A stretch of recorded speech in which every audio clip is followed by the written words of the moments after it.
Welcome back to the Lanterne Rouge Cycling Podcast. For our weekly show, we're going to have recaps of the Samyn race, as well as Omloop at Hageland on Sunday. We've got some injury news, a pretty long and serious injury bulletin. Unfortunately, a lot of crashes on the weekend. Talk about AI announcements. How many teams are working with AI partners? We have an unfortunate disqualification as well as some race previews. Tadej Pogačar makes his return to racing in 2026 in Strade this Saturday. Men and women's race with fully stacked start list, as well as we'll have a quick preview of Paris-Nice and Tirreno-Adriatico GC. Yep. We will be doing daily recaps of those races, but we'll do the GC recap so you can, I don't know, make your Velo Games team more worse. Okay, first we'll start off with recaps though, because while we have done individual recaps for the likes of Omloop and Kuurne, and we've mentioned Von Ardèche and Von Droom Classic, which are Patrick's favorite races, let's be honest about it, there's been some smaller races as well, and you pointed at the Samyn races, to be clear. He's talking about Le Samyn, but before we get to Le Samyn, there was also a race also on known Sunday.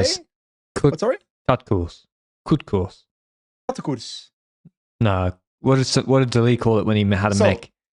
To make it clear, give me the law.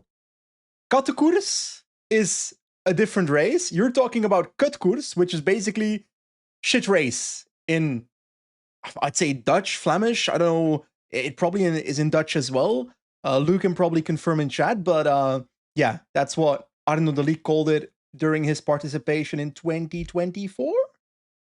Yeah, it could be. Yeah, 24. Then he wanted to do San Remo, and they took him out of San Remo to the, or he wanted to do opening weekend. And I'm now pretty he's sure, an eater.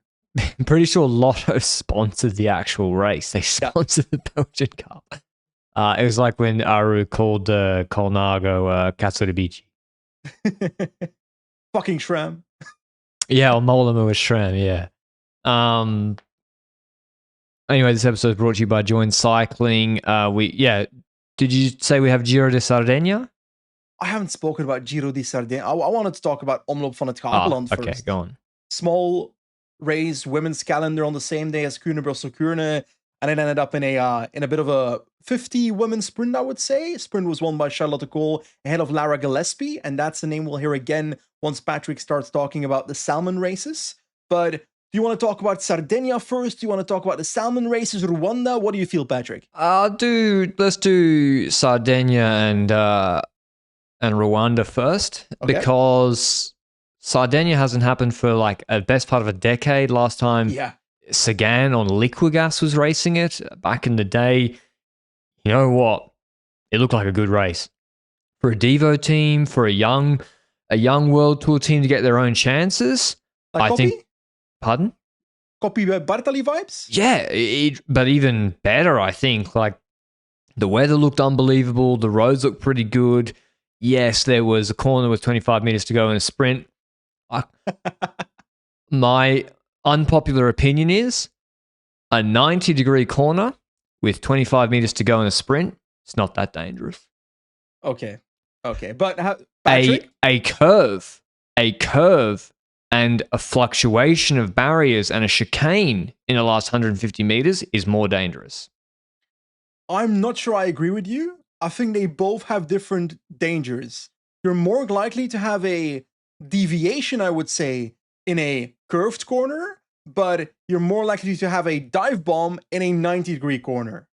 So, yeah, dive bomb is not much better. It's just a collarbone.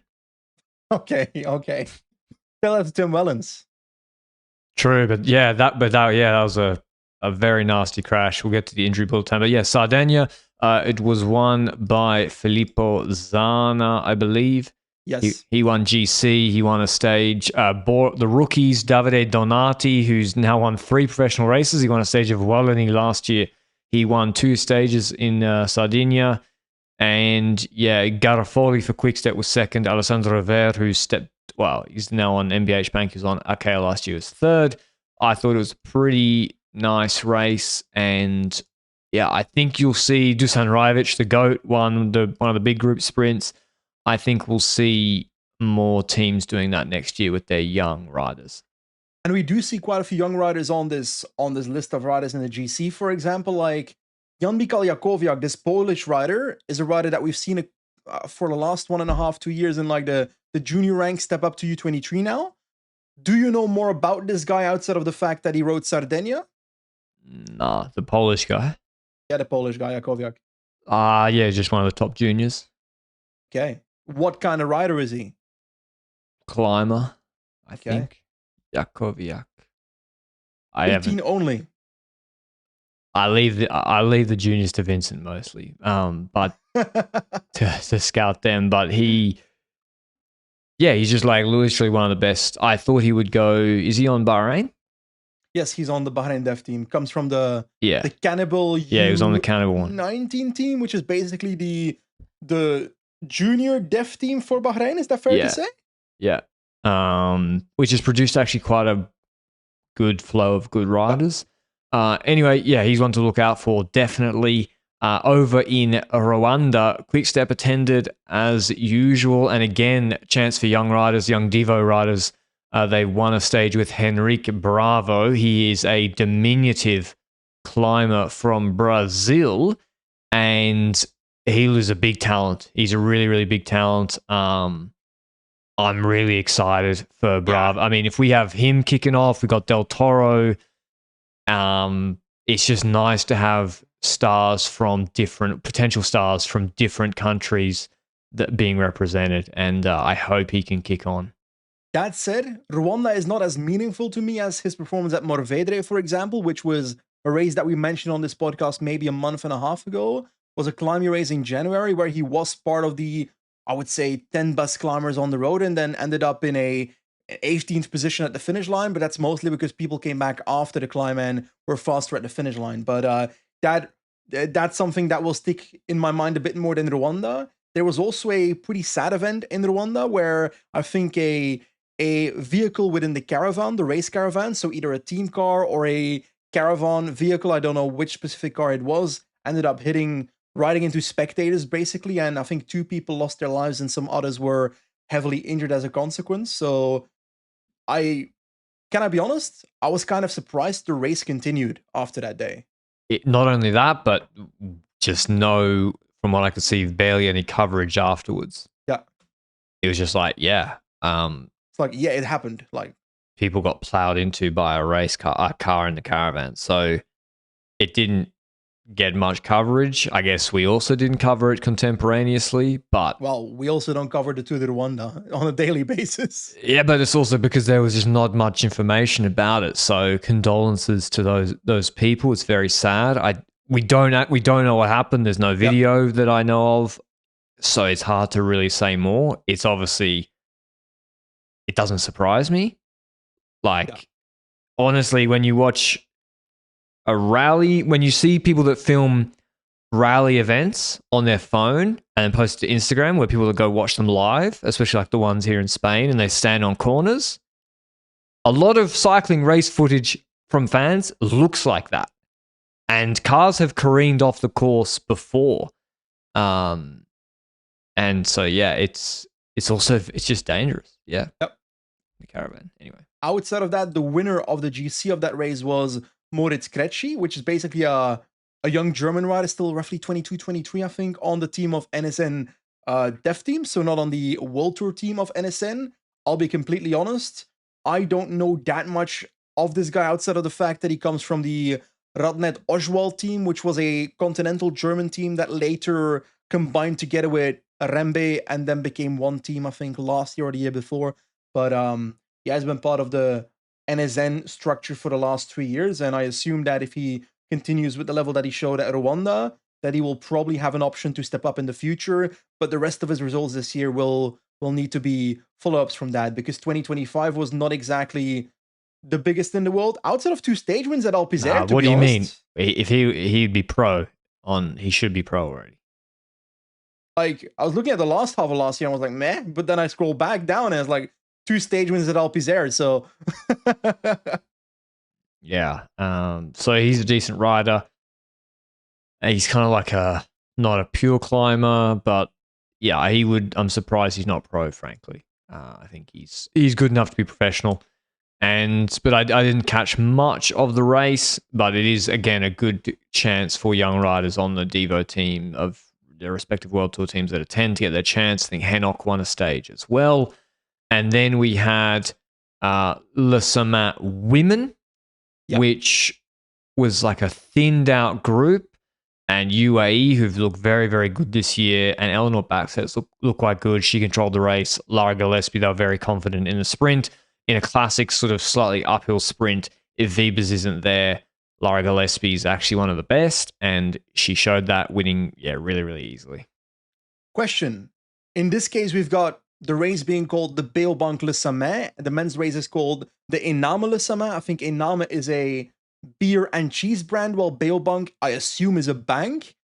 We see these name sponsors in the name of races more and more, but for these smaller races, I don't mind it as much. I don't mind seeing Beobank Le Samyn, Ename Le Samyn, or even with the Omloop van het Hageland race we mentioned earlier, it is called Phoenix Eco Omloop van het Hageland. So 2 name sponsors in the title of the race itself. I understand that these smaller races need the sponsorships for it. Is it unfair that when I then see the name changes of Paris-Roubaix, which then becomes Paris-Roubaix Hauts-de-France, which includes the actual region, or the Dauphiné being renamed to Tour Auvergne-Rhône-Alpes because the region is probably funding those races quite a bit, because it's bigger races, World Tour races, that I get the ick from those, but I don't get the ick from Beobank Le Samyn? I think like a weekday Belgian non-World Tour race having some sort of absurd changing name is part of the attraction for the race. That's why they are ChatGPT races. Yeah, it's part of, I want them to have the most ludicrous name possible. In fact, the Ename Le Samyn is kind of too straightforward. You want Australians basically not be able to pronounce what the name is. So I endorse it. We will obviously be calling the Dauphiné, and so will everybody else. Ename is a beer brand, I believe. Yeah, beer and cheese, I think. They've also got a cheese segment, if I recall. I think that's a usual vibe in Belgium. I think there's a few like beer brands that also do cheese in there. Because I don't know this for sure, but I'm pretty sure that there's a few beer brands that are like made in like a chapel kind of vibe. Trappist beers. And those priests brew those beers, and they probably have some time left, so they thought, okay, why not make cheese as well? Yeah, so a Trappist beer is... Didn't we try to visit one of these when we went to Flanders? Anyway, I don't remember, bro. It's a beer brewed by monks or under the supervision of monks. I actually went on a short staycation in the Priorat region last week. Beautiful. Is that? Fantastic. It's a wine region northwest of Tarragona, so close to Barcelona. It's the roads there were no free ads. I don't think they're going to pay for a podcast spot, the tourism board there, but no free ads. But the roads were unbelievable, and for cycling, it looked incredible. I was trail running there. Anyway, there's a Chartreusien abandoned monastery there, and I had. It was my wife's birthday, so we had a long lunch. And then as some sort of Robert De Niro mission-style punishment, I went on a run in the late afternoon after that to the abandoned Chartreusien monastery. The Chartreuse monks, Benji, they're the ones that don't speak. Okay. So they're up my alley. So what I'm learning from this conversation is that it's your wife's birthday and you choose to run away for 2 hours on that day. Oh, she was having a nap. But the point I was getting to is they grew wine. So it's not unusual for monks to grow alcohol. Beverages. Brew alcohol. Grow. Yeah. But it's fantastic. That's the Belgian Le Samyn men's race. We just watched it. We loved it so much. We're doing a recap straight afterwards. And it's quite an entertaining race, actually. 80 Ks to go. It had coverage as long as Kuurne-Brussels-Kuurne or Omloop.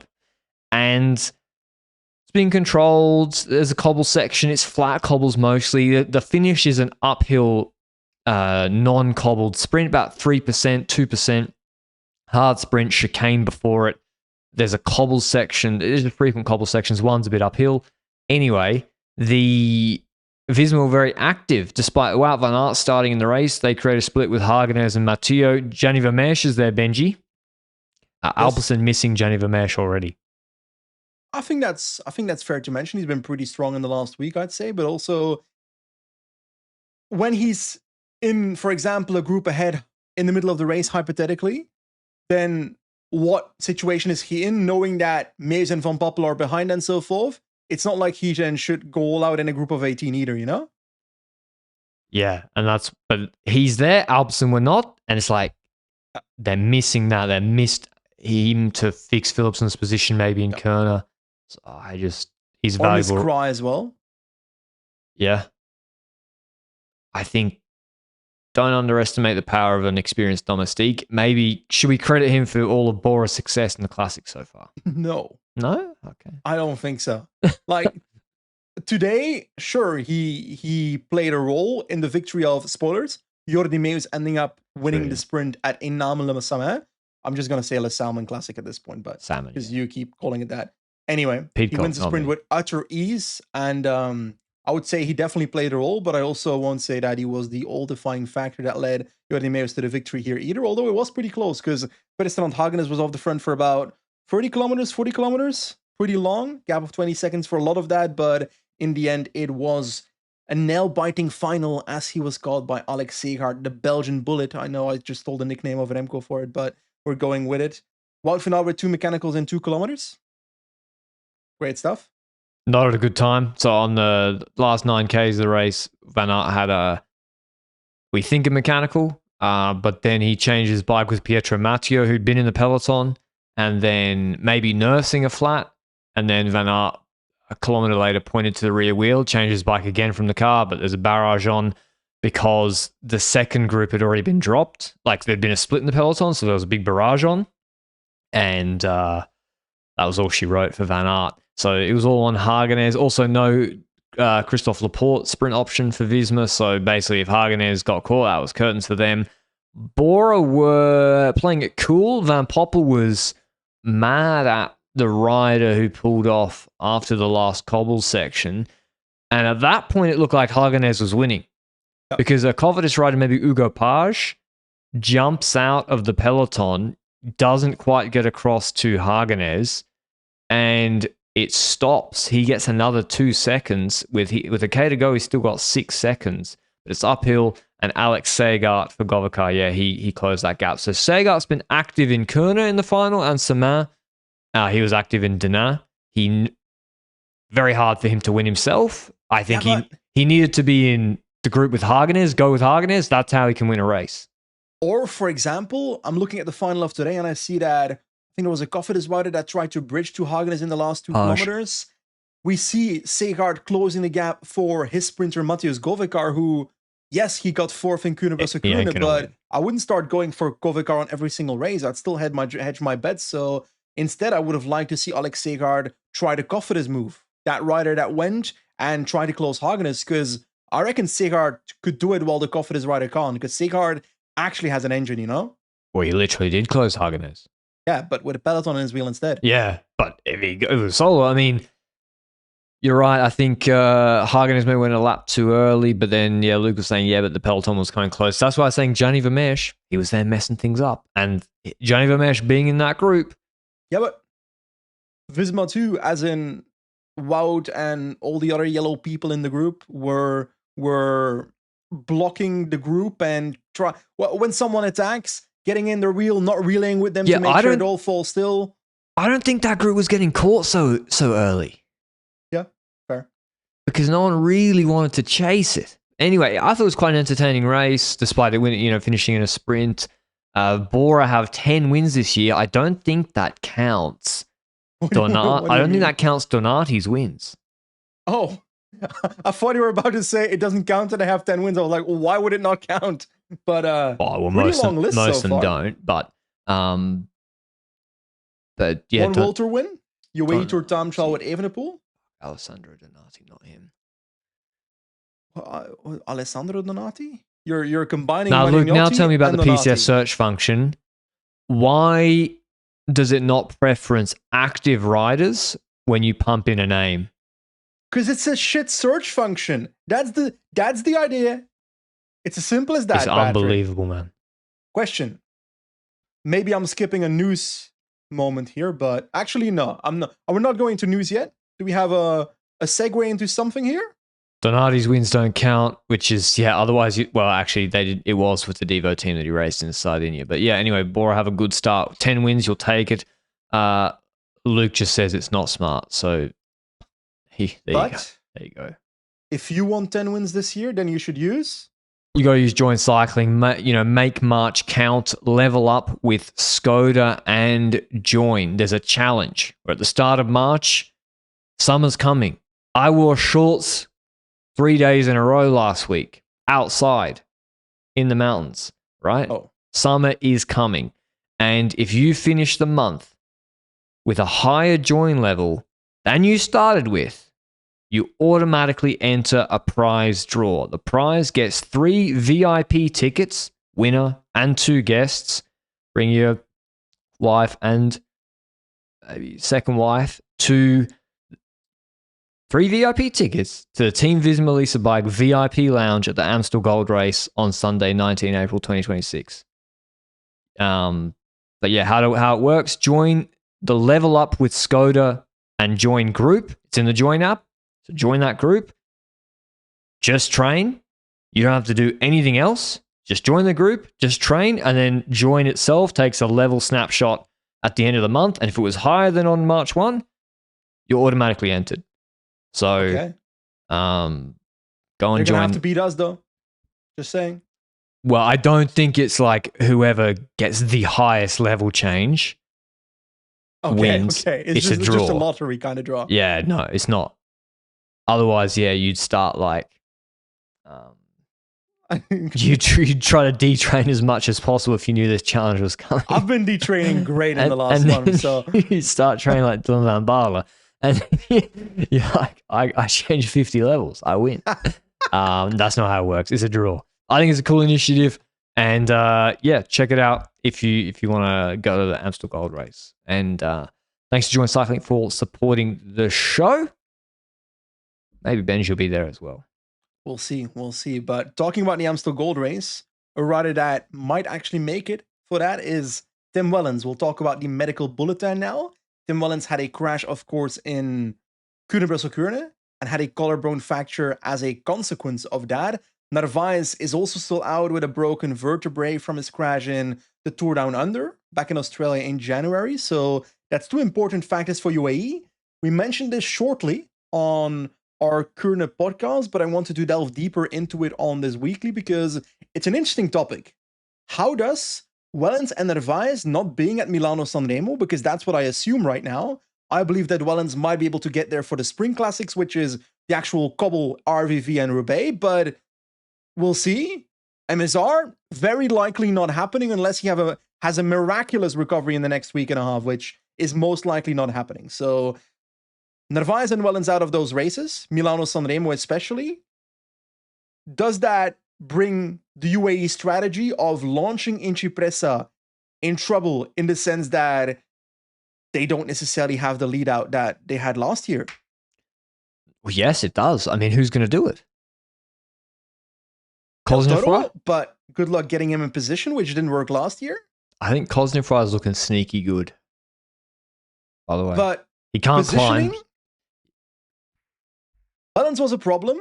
Polic, Wellens not being here is a problem, is what I mean. He was very relevant last year because Polic was not great when it comes to positioning. Narvaez actually isn't that good at it either. And we saw Wellens then pushing Polic forward on the Capi, trying to get him in position all the time. So Wellens was not just positioning himself, but also Polic. Now, I think Florian Vermeersch is a must now for that run-in. Oh, he has to be in the team. I mean, there is no choice. He has to be in the team. Novak, Langen, and Johansson. I mean, Johansson, credits to him, before the Molenbeek was very impressive. Yeah. But you can't take like 3 of them. Or I mean, you can take one. For one of them has to do the preliminary control, but they're going to be gone by the Capi. Yeah. They're not surviving the Capi. So you're going to have Vermeersch, and like I always need one more. Like I always said, Oliveira brothers. Oliveira brothers. That's who you want. Yeah, but question. They always took climbers that couldn't get into position to do what they thought on Cipressa, like Ulysses Hirschi and whatever. Does the salary of a rider impact their willingness to risk everything during positioning before the Cipressa? No, I think it's more that Ivo and Rui Oliveira are very, very good at positioning. They're 73 kilos. They're track riders. Mark Hirschi and Diego Ulisi are 62 kilos. And like a little hilly classic. It's just... And the lead into the Cipressa is fucking scary. Like, they're going so fast. It's a crazy lead out. So, yeah. I do think this brings forward the argument even more. The whole discussion that we had, I think, 2-3 weeks ago, where we were speaking about Cipressa launches one strategy for Pogačar to potentially win this race. But there's so much that has to go right in between the Cipressa and the Poggio. There's a lot that needs to go right on the Poggio as well to try and drop Mathieu van der Poel, or on the Cipressa already try to drop Van der Poel, but then you're solo basically, unless someone else is there. We already mentioned, I think you as well mentioned it, that there's the alternative strategy of not necessarily doing that all-out move on Cipressa, but trying to hammer the peloton to try and get some tiredness into the versatile sprinters. And then on the Poggio, the positioning battle is valuable again, so you need someone to position yourself there then, but then you might be able to do rolling attacks with both Pogačar and Del Toro on the Poggio, but then Pogačar needs to accept that there's a chance that Del Toro rides away with it. I think if you convince him that that's the best chance he can win, I think he'd do it. Yeah. Pogačar always in a team situation where he actually has to... He races smart. That's the funniest thing. The funniest thing about riders pulling full with MVDP and Pog is when Pog thinks the odds are evened up, he doesn't pull. Yeah. He immediately does the game theory rational thing. He doesn't give a fuck about pride. Amstel Gold Race, when he got caught and he was cooked, he's like, I'm not pulling. You just caught me. And he didn't. And then he nearly won the sprint. So I think Pog is more than capable of understanding a different race strategy. And if it means he can't win, but it gives him the biggest chance to win, and there's maybe a scenario where Del Toro wins, it's not the Tour de France either. And he's also not won it yet because of, it's hard to drop Van der Poel. Does he continue with Van der Poel after Cipressa? It always depends on how he feels, but on paper... The downside is he also doesn't have anyone behind, so he's kind of just resetting the race for the Poggio then. No sprinter behind. Yes, as in, because yes, he has Del Toro behind, but I mean, like, he doesn't have a Matthew Brennan at UAE behind is what I'm trying to perceive here. So if he hypothetically is gone with Van der Poel over the top of the Cipressa, if he then doesn't ride in the valley, then what he's basically doing is resetting the race to a point where Van der Poel will be fine with that, I think, because Van der Poel might have Philipsen in the group behind. So I'm not sure it's a much better situation to then completely reset it either. It depends on whether Del Toro's behind, whether it's a group that is small enough where Philipsen is not present. There's more to it than just, never ride, you know? Yeah, but... You would never ride, I think, if you were him. Never, because you then have to roll turns 50-50, right? Yeah. On a flat section of 10 kilometers, 9 kilometers. Van der Poel's going to be fresher than you after pushing the descent because of the weight and like acceleration difference. You have no advantage on Van der Poel when you are pulling those 50-50 turns. You actually have to pull really hard because there's going to be some sort of chase of some. So then you don't have the bomber for Poggio to get rid of him. I just think it's a 0 win chance like strategy. You want it to be more than 2 riders? Yeah, like a nice group of 7? Yeah. Where then probably all right, yeah. Because then there's a moment maybe on the Poggio where Van der Poel's a bit blocked in and then he can launch on the right side. With Del Toro. Just scenarios, hypothetically, of course, but Yeah, ideally with Del Toro, but then you're basically getting a similar situation as if you hadn't launched Cipressa fully, No, but just a smaller group to the point that it's more easy to roll attacks. And I think the smaller group helps Del Toro a lot. Yeah, because his positioning was pretty good 2 years ago, but not good last year. Yeah, it could be good, but I don't. If it's a big group going into Poggio, like if you're not in the top 10 wheels and then they turn right and they just start fucking drilling it, like it takes so much energy to move up. Yeah, but what was the lead out last year? It wasn't a great lead out either. So if you can get Del Toro in position and have Del Toro lead out Pogačar on Cipressa, hypothetically, then you can probably gap people. But I think that's a very costly choice to use up Del Toro for that in that moment of the race. Can Del Toro do a better lead out than Narvaez? If Del Toro doesn't have to move up 30 positions, then I'd argue yes. Bro, Narvaez out of that corner, stomping. Yeah, he's like you need to snap the elastic right out of corners. That's how you do it. I don't know. Narvaez acceleration. Anyway, it's a very interesting thought experiment. Don't know what the answer is, and maybe we'll see after Strade Bianche. We'll see how they race there. Maybe they play Del Toro in a different way. I think less so because in Strade Bianche, the history so far says if you just launch Pog with 80Ks to go, he just wins. So it's a little bit less complicated. And I think Del Toro mucking up the group behind and then going for his podium result is probably the logical thing to do. Actually, come to think of it, it also reduces their Strade Bianche launching squad on Monte Santo Mari. Yep. Wellens not being present. Vermeersch can have a big shift on Saturday. We may as well do the Strade Bianche. We'll do the preview of that now, then we'll go back to the news. Okay. But yeah, the Strade Bianche, it's 200Ks. They've taken out some gravel sectors, but the final's the same. It's still a very hard race. Still no Van der Poel, but we have Pog. UAE have announced their team. Thank you, UAE. They're always nice and early with their team announcements, despite their injury issues, so respect. Them and MBH Bank have announced. Anyway, Vermeersch, who I think is going to have a very big, important responsibility, making the race hard. Vermarker, who's looked okay so far. Großschartner, Kristen, who's in good shape. Novak, Pogačar, and Del Toro. They're missing Wellens. They're missing McNulty, who's crashed a few times in the race. Missing Sivakov, who's not in good shape. And I don't think Narvaez did Strade usually. I don't think so either, but it's still a strong enough team to really do something here. Yeah. There are some parkour changes compared to last year. I think in the first half of the race, 3 or 4 gravel sectors are taken out. I don't remember the exact details of the parkour change too much, but let's just say that the last half of the race from the most important sector that we always mention, Monte Santi Mari, from that point onwards is pretty similar compared to last year. So we've once again got the double lap of the likes of Pinzuto and so forth coming after the Monte Santi Mari. So I kind of expect the race to open up on Monte Santi Mari again, because that's the perfect length of effort for Pogačar to be launched. Now, yes, the team of UAE Team Emirates is different with Vermarke, Großschartner as the added element here as well, which probably one of those riders would have been Tim Wellens if Wellens hadn't crashed at Kuurne-Brussel-Kuurne, but I still think the same attacks were expected. I expect a better Pidcock than at Omloop, because Pidcock was great in this race last year. He followed Pogačar for quite a long time until the last Pinzuto, I think. And I wouldn't be shocked if something like that happens again.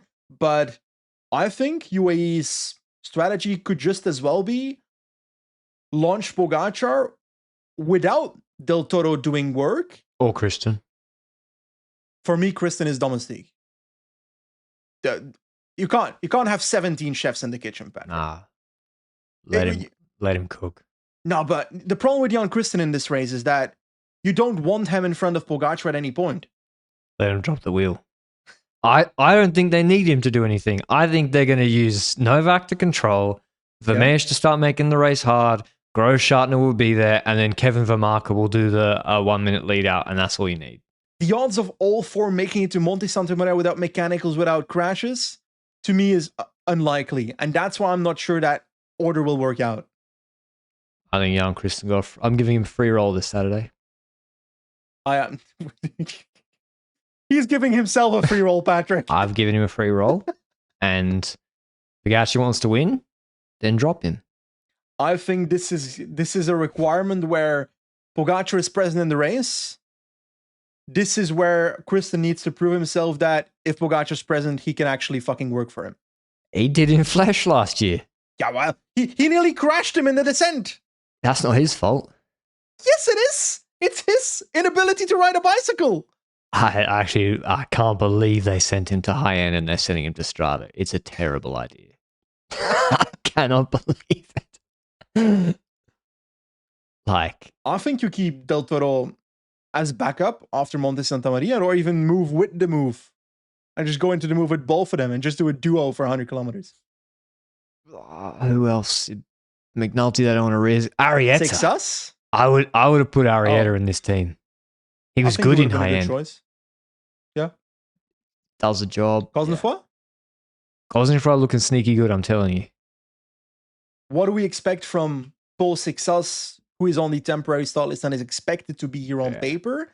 A rider who rode incredible watts a few days ago in the Fon Ardèche Classic. Now, watts are one thing for Strade Bianche. Seixas has the watts for this race. He can ride a bike too. I think so too. So, is it a hot take that it is not impossible for Seixas to follow the Monte Santa Maria move?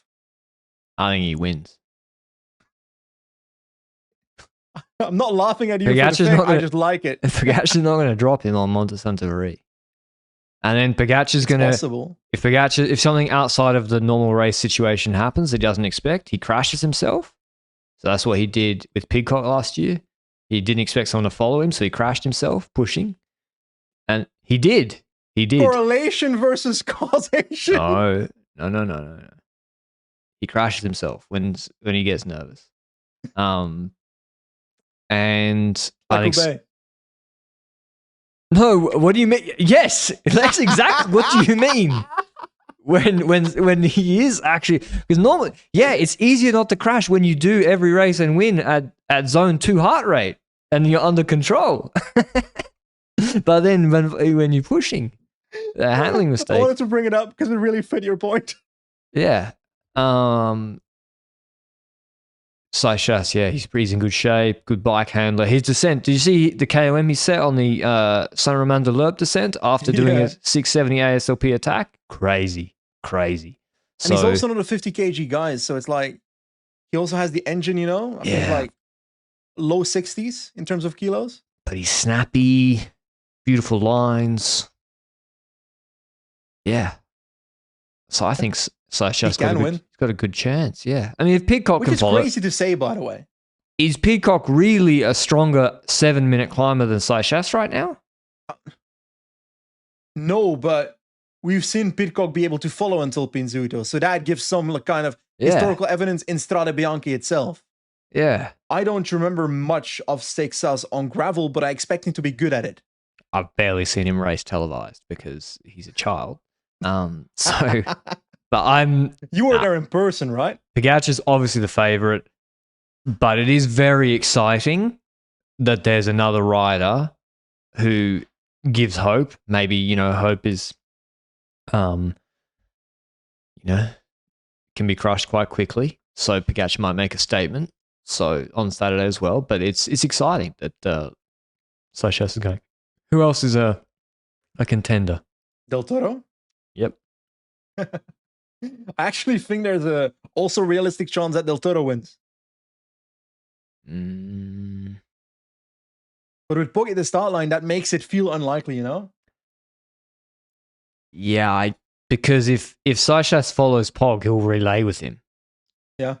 Because he'll be like, well, but maybe Del Toro's also in that group, and then they can roll attacks. Exactly, yeah. But Del Toro is the second favorite, so you're not far off. Poggy's $1.28, Del Toro $7.50, Pidcock $11 after following Pog last year, then getting dropped on Pinzuto. Seixas fourth favorite 13, Van Aert 15, Gregoire 23 after winning on Sunday, Jan Christen 34, Healy 34, Jorgensen 34, Scaroni 67, Tibor Del Grosso makes his road debut this year 67, and the last I'll mention is Bilbao. I think's podiumed or top 5 this race before on 81. Yeah. I really don't see that. I just see this between Pog, Del Toro, Seixas, Jorgensen. I don't really see Jorgensen. Yeah, because even The others, I reckon, he can follow maybe for a bit, but he doesn't have the finishings against these riders in my side. Yeah, that makes it hard. I think Gregoire will be pretty good, but Monte Santa Maria is too long for him, I Yeah. would say, to follow the same effort that a Pogačar, Del Toro, and Seixas can do. So for me, it's between those three. I think so. And Young Kristen. So it's So who's your pick? Seixas. I'm going for Pogačar. I'm Seixas. keeping it boring. It should be 50-50.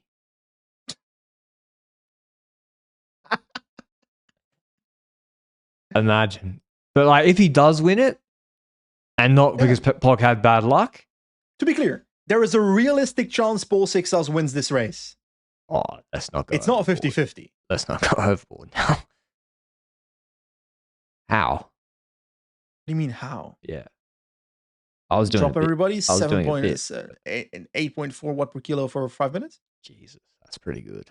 Oh, what did Pidcock do again? Was like 8 or 8.1? I think he's just got to get to Siena with Pog, and he'll outkick him. Pog got no sprint. It's Pog's first race. Maybe he doesn't feel good. That's unlikely. I think attack him on gravel descents and try and force a crash like last year. But who was in front? Pidcock? Yeah, Pidcock was in front through the corner. Yeah. But if Seixas does win, then they have to take him to the Tour, right? They have no choice. I'm pretty sure I saw an article somewhere today. I read an article about no Grand Tour.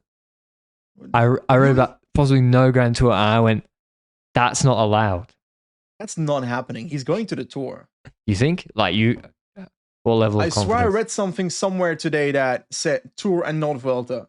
You know how I do the bit about him being the Messiah, then coming of Jesus, right? You believe the bit. Yeah, obviously. But then I saw an article today from Marc Matteo and like other French pundits, not even doing it at all as a bit, being like, he is the Messiah. Like, he is actually the Messiah. He dominates the sport more than, they said, he already dominates the sport more than any Frenchman since Bernardino. Alaphilippe won back-to-back worlds. I mean, he won Vendôme for an Ardèche. L'équipe wrote that Paul Seixas is likely to ride the Tour de France rather than the Vuelta this season, but will fully focus on the World Championships in Montreal. That's a bit random, isn't it? Yeah. Who's the fuck? Pretty important race, Patrick, but Tour de France, baby. Anyway, the hype train it's more than left the station. It's now it's careening out of control. I'm glad I was there to start pushing it. Benji's been pushing it. I lit the match as well, and I'm on the train, and I can't wait for see where it goes. Okay, women's Strade Bianche is also a race that's upcoming this weekend, and I'm actually very much looking forward to it. Yeah. I think I saw, once again, an article somewhere on the internet that there will be a 20-minute reduction of broadcast for the men's and a 20-minute increase of broadcast for the women's race, which I would prefer the men's coverage to stay the same in terms of minutes, but I like the addition of the 20 minutes to the women's race because it normally starts crazy late in the women's. Yeah. Maybe it's just a thought of like a few years ago it was horrible the way it was broadcasted, and maybe it's gotten better already. But anyway, it's got a pretty solid start list, I would say, including Kim Lecourt-Pinard for AG Insurance unconfirmed, to be clear. All these start lists are unconfirmed when it comes to the women's team, except Kanin Schramm, who has Nivea Doma, of course, as part of the team, who was strong at Omloop Nieuwsblad. Vollering is expected to be there for FDJ. World champion Valieres at EF Education is starting her... Oh, she's raced a few times already this year, so... Ferran Bravo. Pieterse for Phoenix Premier Tech. And I saw her celebrating, testing her Paris-Roubaix celebration in an Instagram story or something a week and a half ago. And while she was celebrating, she nearly flopped over her bike. So she might want to train her celebration at Strade first. What do you mean, like on the velodrome? Yeah, she was doing like a bit on the velodrome where she was like, "Oh, I've won, hands in the air, whatever," and then she nearly flopped over her bike. Really funny. We struggled to ride on the banking in the velodrome, though. I didn't dare to go on the banking in the velodrome. That dog, I already told you, that dog, and I saw her in the video going up the moor, and I think that dog scared everybody. I'm so scared of that dog that barks. I think this is going to be a really good addition of Strade. We've got a very strong UAE team. At least Longo Borghini is going to be active and aggressive. Mavi Garcia is probably going to go. They're going to make it hard. And I mean, Demi, FDJ usually play it cool. They throw a Music or someone into a group ahead. Yep. Then Demi attacks. And I think Kopecky, you're bullish on Kopecky's shape? I'm pretty bullish on Kopecky's shape. I think she was taken out of out of the race last time, Omloop, because of that mechanical, and I expected her actually to compete for the victory there. I'm going to go with... Yeah, I'm going to go with Kopecky. I'm going with Kim LeCour-Pinard for Strade. Okay. Last year, not the greatest, 14th, but... Was she in the group in front, though, that got caught? Ooh, because there was a group because Ferrand Prevot went across to a group, it got caught, and then she got dropped on the Tolfe by like 2 seconds by Demi, and I think LeCour-Pinard maybe was in that front group. I could be misremembering. Very possible. Going back to the medical bulletin, Nielsen Paulus, who's like an all-round rider, obviously for EF, he could do any of these one-day races. He's out with knee inflammation. He'll have knee surgery, so he's out of the sprint classics. And so, yeah, winner of Tours of Lanterne famously last year. It's a big blow for EF. Yeah. Tim Merlier still injured. Another big blow for Soudal Quickstep because he is their most prolific winner outside of Remco the last 3 seasons. And now Manier. Yeah, but now it rests all on, not all on Manier, but mostly on Manier, I would say. And yeah, Merlier, Paranisi was always good for a win or whatever. Yeah, so it's just a shame. I don't know when he'll be back. Tim Merlier at the best level can't compete for RVV and such, but he can win Gent-Wevelgem. So that's a race in which Paul Manier now has to take up the arms, but it's also a race that really fits Paul Manier. So that's the case there as well, but also fits Brennan, also fits Philipsen. So, and that's a sprint version then of the race. An offensive version, it depends on the start list and the weather, of course, but it's too early to talk about Gent-Wevelgem so in-depthly. There's a bunch of other riders that have injuries and so forth, but I didn't have a full list for this podcast. So let's go to the next topic, Patrick, a topic that I've actually researched quite a bit, but I did it in a different way. Usually I manually write the notes for all these podcasts, these weekly shows, but this time around, because the topic is literally AI, artificial intelligence in professional cycling, I decided to ask AI to write the notes for this because I couldn't be fucked looking it all up, because I wanted to figure out which AI partners the teams in World Tour and Pro Team already have, and what AI is being used for in the sport at the moment. All because last week we had an announcement by Visma Lease Bike, where a partnership was announced. Looks like somewhat of an official AI partner, sponsor partner maybe, with Mistral AI. I have to be honest, I had never heard of Mistral AI before that announcement. You probably did, because, well, you've got a connection to the team, I would argue. Yeah, I'm working with Mistral through the team, but no. Okay, no. You said work for Mistral. I was like, what? But to your point, like in terms of sort of brand name recognition in the Anglophone countries, or maybe outside of France, it's not the same as ChatGPT or Claude or Anthropic, and yet the idea is that it has like a Le Chat chatbot and other applications, and yeah, it wants to be the European or like the competitor to ChatGPT in Europe. So it's not just impossible for me to know that, of course, from the UK, because there's a channel in between it. Yeah, Luke just reminded me that's why you didn't know about it, because you're not in Europe. UK is part of Europe. They made that bed. Anyway, from that announcement, we had lots of people talking about it on social media, and I felt like the whole vibe was like, wow, AI in pro cycling. I'll say this first. I am a fanatic hater of AI slop, and AI being used for functionalities like generative video AI, which is, for example, TV shows being made by it, because we literally have like trailers for movies coming out that is through AI. I am not a fan of that. I don't like that at all. I want, in a future where AI is present, I see AI having a place in improving workflow, data analysis, stuff like that. And that does have a part in a spot in the sport of cycling, in my opinion. Yeah, definitely. I mean, whether you think this is like a new announcement that there's AI companies working with cycling teams, no. Like, there's people in cycling have been using AI tools for years.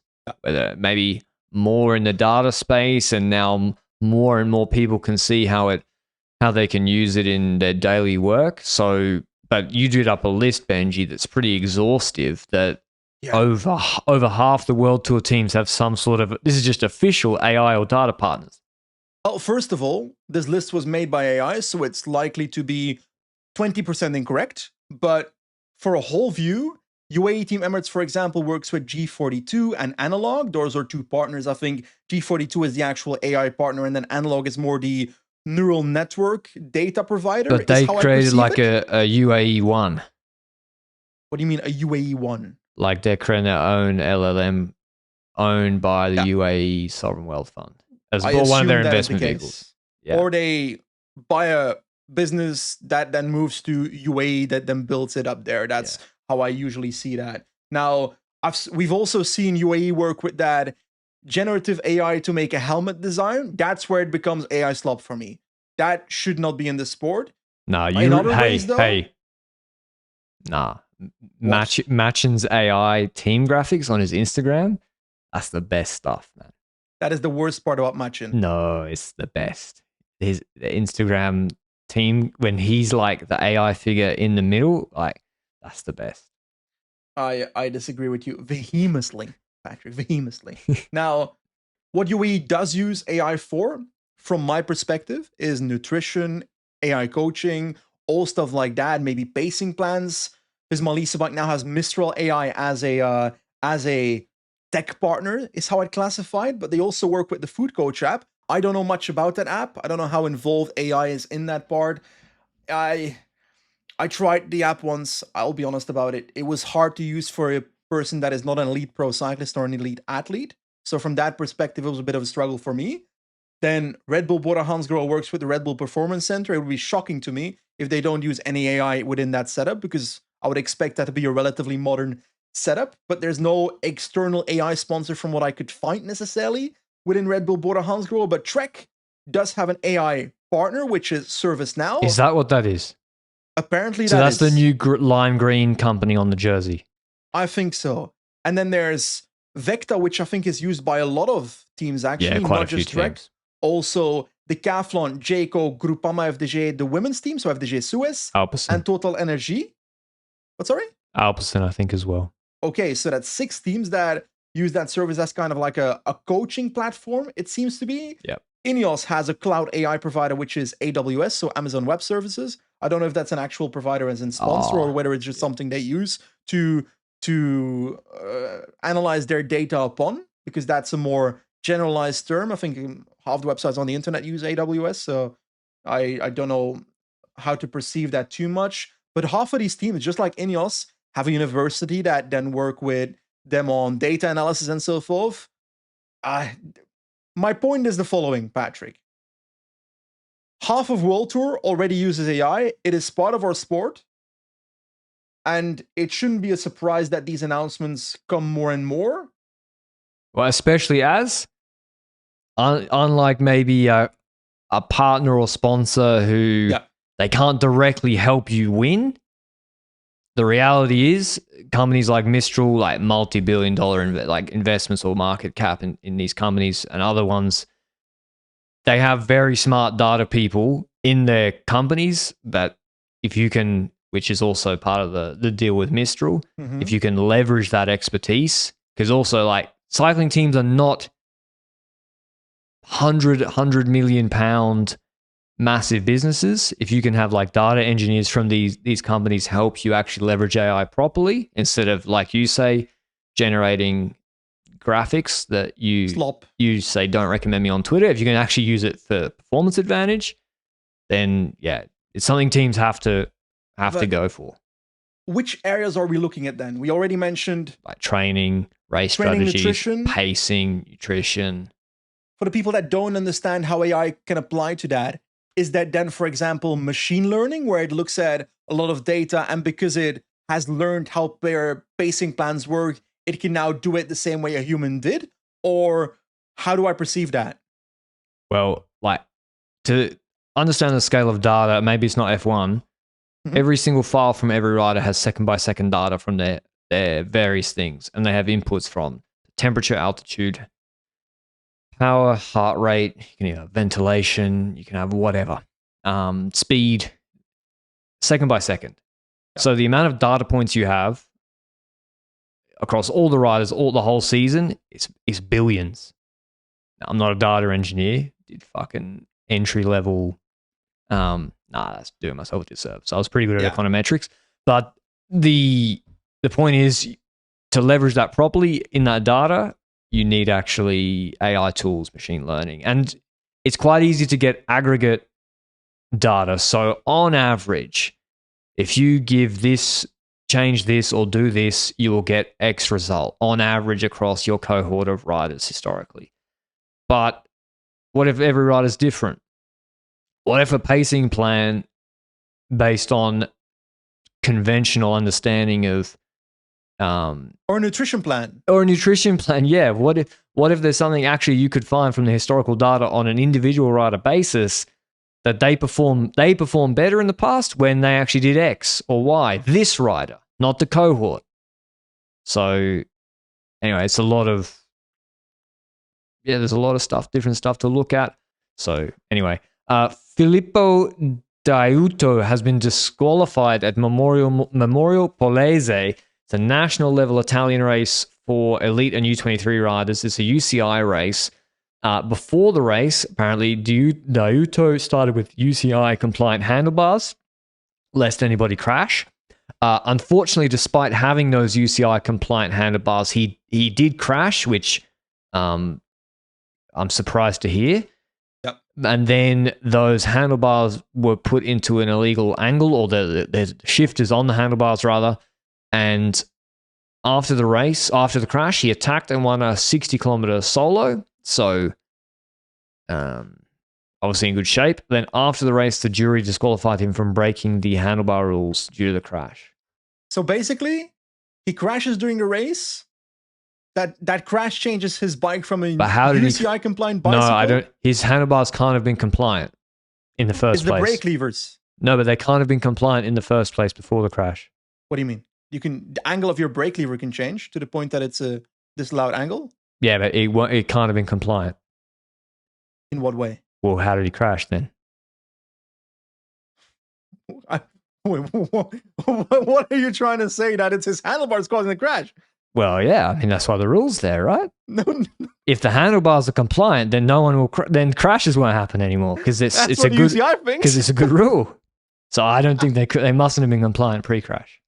No, on a serious note, the angle of his brake levers changed from compliant to non-compliant because of the crash, which is very common. I've seen this happen. It happens all the time because you literally crash on the lever.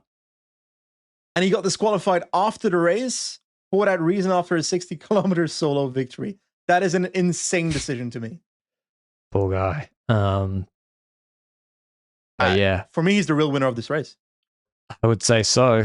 But I think, he should have stopped, gone to the car, said, give me the tape measure, and remeasured his handlebars. And if it wasn't compliant, said, give me some sort of hammer or that I can then... Or a spare bike. Or a spare bike. And yeah.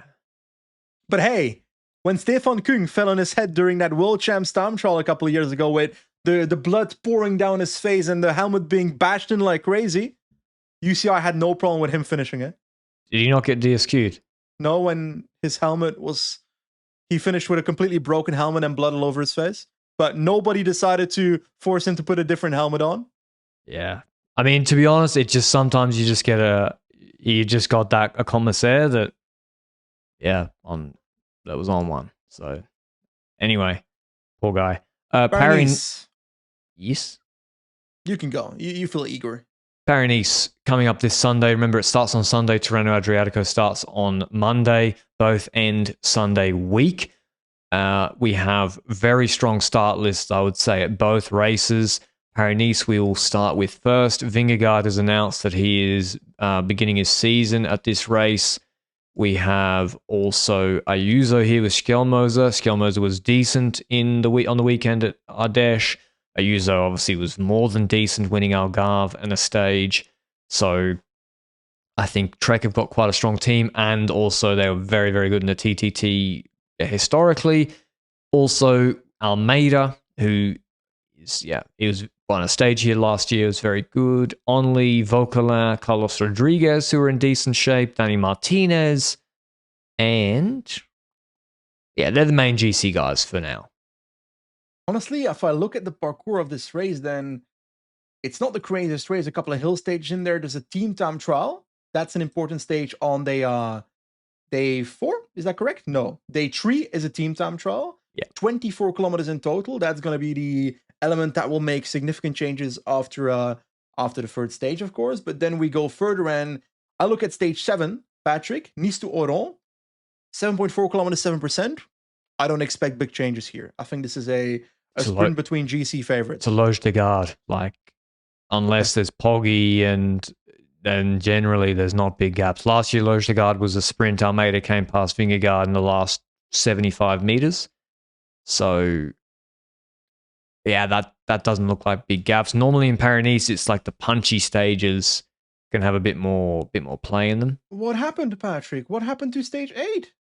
They nerfed it a little bit. It's not quite as hard, I don't think. They've got the Code La Porte, which Christophe is not here. No code to pay? No code to pay. Yeah, 6.9 kilometers, 7% is the first climb, but it's kind of longer than 7 kilometers, but just gradual uphill from the start of the stage to the top of that climb. And then 2 more climbs afterwards, 2.5 maybe. Châteauneuf-Villeveux, whatever it's called, 7 kilometers, 6%, followed by 3.3 at 8%. So the last climb is quite a hard one, but it's also 3 kilometers at 8%. Well, it's Quatre Chemin. Normally, it's people get a gap. This is the kind of climb where a good Jonas Vingegaard should be able to drop a lot of the competition. Yeah. If not most, if not all. Yeah. Simon Philip Yates cooked on. But I don't know what Vingegaard's form is at the moment. Yeah, exactly. It's unknown. He had to pull out a UAE tour, and then the surprise announcement that he's going to race at Paris-Nice. And he brings pretty strong team. Obviously, around the team time trial, Affini, Armorel, Campenaerts. It's pretty good. It's a flatter TT, so I think the pacing will be interesting. Last couple of years, this is the TTT rules where you can finish with 1. They set the best time. But this TTT is not as hard as previous years. There's no hill where you obviously drop an Affini type operator or a Dan Holer. So I'm interested to see how many riders teams finish with. I think it's going to be, you have to finish with 4. Yeah, I think they'll try to optimize it that way. And maybe the GC rider tries to launch on the last 200 meters or something. But they'll try and keep them mostly together, I think, to have the momentum and multiple riders to relay for the majority of the parcours. But stage 5 itself is also quite intriguing, where they've basically got 4 climbs in the last 25 kilometers. And the third last one is 2.2 kilometers at 10.5%, followed by a 3.2 kilometer climb that's maybe 8-ish%, so also quite steep. So that's also hard enough to make differences on. How do we see the punchiness on a 2 kilometer climb between Jonas Vingegaard and Juan Ayuso? Peak Vingegaard drops everyone on that, no? Yeah, but maybe other riders have improved. But yeah, when you look at San Luca, which was 5 mins in Tour de France stage 2 in 2024, the gap Pogačar and Vingegaard got was crazy, like on a 5-minute climb. So my pick is Ayuso for this race. But even on the shorter climbs last year in the Tour de France, like it was on Saint-Hilaire, I know it was steep, but it was Vingegaard and Pogačar going clear. Yep. So I think the TTT is going to be, hot take, hugely important. It then sets up who has to be the aggressor. Yep. I think Trek got to play 2 cards, right? Yeah, but Visma also has such a good TTT team with Affini, Armirai, and That's what I mean. In there as well. Like, they're going to be down after the TTT, most likely. Famous last words. So Jonas needs to win this. Like, every GC that he arrives to, Jonas needs to win. Yeah, exactly. Anyway, I think it's going to be a pretty good race. It always is exciting. Kind of bad weather. Stage 2 could be crosswinds when they go down south out of Paris. That's like the crosswind stage, punchy stage to start. I think it's going to be a pretty good race. So looking forward to that. Tirreno-Adriatico, we have Del Toro as the heavy favourite. After his exhibition in the UAE Tour, we have a parcours that's very, very good for him, I would say. And even though we start with the flat time trial individual one, it's the Lido di Camaiore one, 11K one that Ayuso won ahead of Ghana previously. We then have just a lot of punchy Muri stages. I'm quite excited for it. This is Tirreno-Adriatico that like a peak Kwiatkowski could have top 3'd maybe. I think it's a classics. It's a puncher classics man route. I think stage 2 is interesting because I'm about to sneeze. You're gonna have to take over here. Well, it's gravel, so there's a climb that begins at 7Ks to go. It goes up in sections, but there's a lot of gravel. That corner is going to be absolutely crazy because it's going to be a full peloton into a 90-degree corner into a gravel 1K climb. So good luck. And I think UAE are going to have a very strong team. I mean, Del Toro, he's going to be supported by... Let me have a look on the provisional. Surely they've not done Tirreno. Young Kristen. He's supported by... Young Kristen co-leader. And... maybe supported by, followed by Young Kristen doesn't work together, Patrick. Young Kristen co-leader, good route for Young Kristen. It's a really good route for Young Kristen, actually. And it is Benji. It is. I know, but Del Toro clearly has to be a leader here. He's running away because he doesn't agree with me. No, it's because the sun is setting. And I would expect Arietta here. I would expect Sivakov maybe and Vermarka because he's doing Strada, Groschartner to do. Wout's riding this. Who? Wout. Oh, yeah. According to the provisional. Who else we got? Johnny Milan for the bunch sprints. I think it's going to be a tough old Tirreno for Johnny Milan. Manier's there as well. Manier, I think you can run. Well, no, wonderful. And his baby boy, Thibaut Del Grosso. Del Grosso. Oh, that gravel stage 2, I think, is the one to tune into. Tuesday stage is going to be good. We've got TTT in Paris and that Tirreno gravel stage. I think that's going to be a good one. I think so too. Can I book in something for you? What do you mean book in something for me? I would like to book in Tobias Lund Andresen winning stage 4. Ooh. 12K at 5% climb, 13K at 5% climb, bunch of hills in the last portion. Getting gross. It's 1.5K at 8.4%, by the way, that last climb. Yeah, Lund, light work. It's a bit tough for the sprinters. No, Lund followed on Chalambra. Lund did the quickest Bosberg. He dropped everyone on Bosberg. I'm expecting a GC attack on That's why I was like, why are they controlling for a sprint on Sunday? He's undroppable. I think Lund is winning that. Launch that. You reckon like young Kristen vibe heat check? Visma has no sprinter here. Van Aert needs to launch it. Respect Van Aert. That's my point. He is no sprinter, so he needs to launch. Fiorelli. Is that your sprinter or your launcher? Well, I'll keep you guessing. The least present as well? Well, then Lotto are definitely going to launch that Red Lion.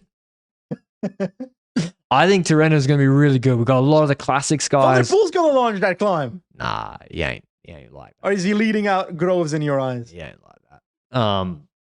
What do you mean he ain't like that? He literally did it in Omloop already. His Plimer's here. That's an important factor. He got an extension until 2029. Who? Rick Plymouth. They just announced it. I'm happy for him. And his teeth are fixed. Yeah. Good on Rick. He's really improved the last 18 months. I think Tirreno, I'm really looking forward to it. Well. I would have liked... Who are we missing? Oh, Seixas. If Seixas was at Paris-Nice, oh my days. First of all, talk about conflict of interest. What am I supposed to say every day? And then... What do you mean? Seixas against Vingegaard. Nah, he ain't ready for Vingegaard. He's skipping He's ducking him. Yeah. Vingegaard hit that crosswind corner. Say, see ya. Sure, buddy. Athene. If Jonas rode Strade this weekend, he'd DNF. I don't reckon. I remember I don't reckon. But that's the point Jorgensen made in that video. He's like, I'm going to get more points in one day races than you because I ride them. And that's not when Jonas rides them. He's still shit. Yeah, but the point is he bad because it's a one day race, or is he in bad shape? Because the first day of a stage race is a one day race. Yeah, we've had this discussion before, and he can do well at Dauphiné stage 1. I think there's something about one days. There's something about it. No. I think Froome was good at one day races. No, he's really bad. No, he wasn't. He didn't do them. Valverde was, but then again, he wasn't good at GC. I think purists, like real hoopers, real ball knowers, just stage races. I think that's nonsense. The art of riding GC, the lost art of riding GC. Vincenzo Nibali is the perfect combination. One day races and GC. Nibali was a baller. Winning Sanremo like that, unbelievable. No, it's. Anyway, I think your pick? We're missing Pogačar, we're missing Seixas, but otherwise we do have very good start lists. So I'm looking forward to both these races. For Paris-Nice, I'll pick Vingegaard, and then for Tirreno, I think Del Toro he's too punchy. It's too good a route for him. I think Jorgensen looks in good shape, but with Kristen there, yeah, I'm going Del Toro, which is boring. I've probably picked the two favorites. I definitely picked the two favorites. Matter. For me, Paris-Nice, head says Vingegaard, heart says Ayuso. When it comes to Tirreno, I'm going Del Toro. Raul Garcia Piana isn't doing either, so there is an asterisk, but then, yeah, I'm keen to watch both races. Del Toro's not one. It's still another step up to win Tirreno than UAE Tour, I would say.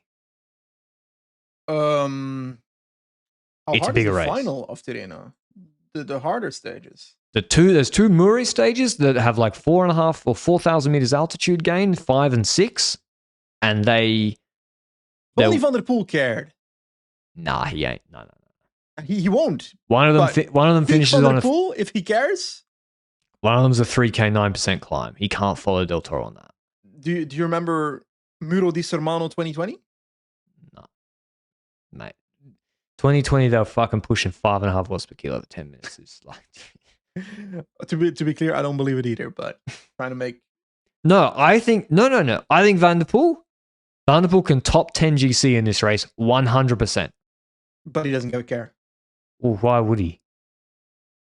Just go for stage win. But he could top 10 GC 100%. All right, that's the racing this week. As you can tell, pretty hyped. Tomorrow's Trofeo Laguelia. There's no TV coverage. My day's ruined. And yeah, that's all I'll leave you with. Ciao, ciao, ciao.